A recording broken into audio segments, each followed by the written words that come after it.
Just a little note about something I do with the bandsaw.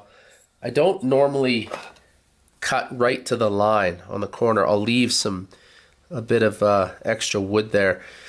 So my line is actually here, but I've left quite a bit of material. That's so this doesn't chip when gluing it up, and also gives us a little bit of room to sand when we're done. So we'll actually chase up to this line with the sander. So what I'm doing here now is I'm going to glue this between the legs like that. I'm going to find the mark that I need them to be at. So one will be like this, and then on the other set of legs it'll be like this. Okay, so what we're doing is we're getting ready to glue the spanners in between the legs. So when we finished sanding, we marked 11 inches on each leg. Okay, so I've transferred that just onto the side of the leg so I can see it. Now what I'm going to do is I'm going to align the spanner with this 11-inch mark. So on the side where we cut out most of the material, we cut out 1.25 inches, I have the line. So that 1.25 inch line, I'm going to line up with 11 inches. Now on the other one, we want to do the opposite. The spanner is flipped over and the 1.25 inch cutout is on the top now. And I'm going to align that line at 11 inches. Okay, so they're opposite of each other. When I do the actual glue up, I will probably shift this up maybe 1/16 of an inch, and I'll shift this one down about 1/16 of an inch, just so they have a little bit of space, so when they interlock, they're not actually hitting each other. What I've done here is I did a quick dry fit of the legs. I lined up where I think these spanners should exist on each one, clamped them together. What I'm going to do is do a quick test fit just to make sure all my measurements make sense. So the way this works is these are opposite, so this will fit right in between. And what I want is I want the legs to be able to touch the floor without hitting this.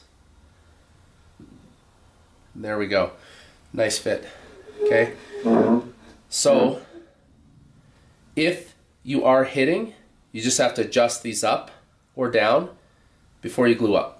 Okay? But what you can see right now is all 4 legs are touching, and these spanners actually aren't physically touching. There's a small space in between. So we know we're lined up and everything's good to go.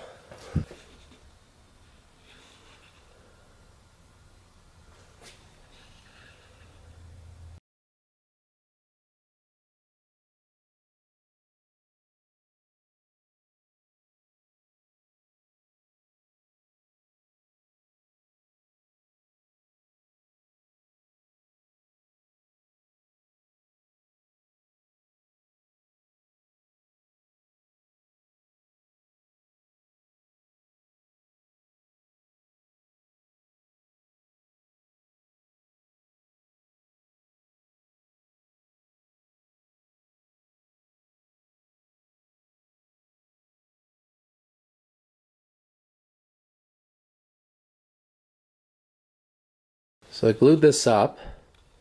A couple things to be mindful of. I made sure that the legs were pressed onto a flat surface. I used a clamp and a caul, so that kept the faces of the legs flat to the work surface.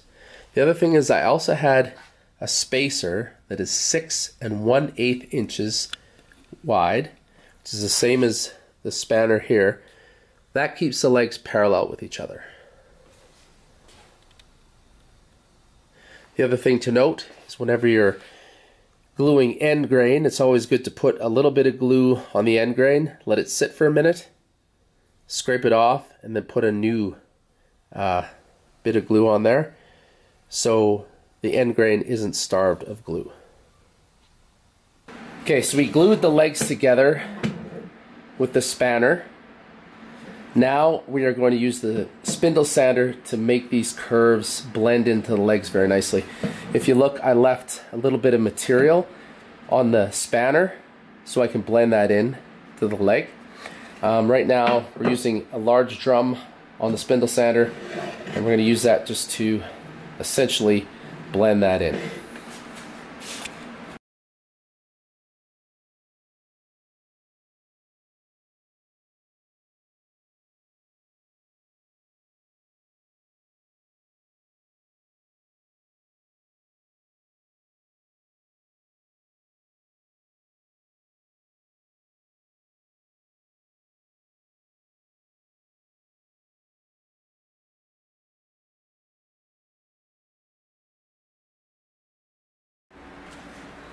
We just finished spindle sanding these transitions. Now what we want to do is we're going to take the hand sander and just smooth it out a little bit more. We're also going to take and smooth this part of the spanner.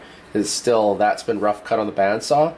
The point is we want all the edges to be nice and smooth and have a nice transition, because we're going to take this over to the router table and put a round on all the edges. So they have to be nice and smooth, nice transitions, so the router leaves a nice transition.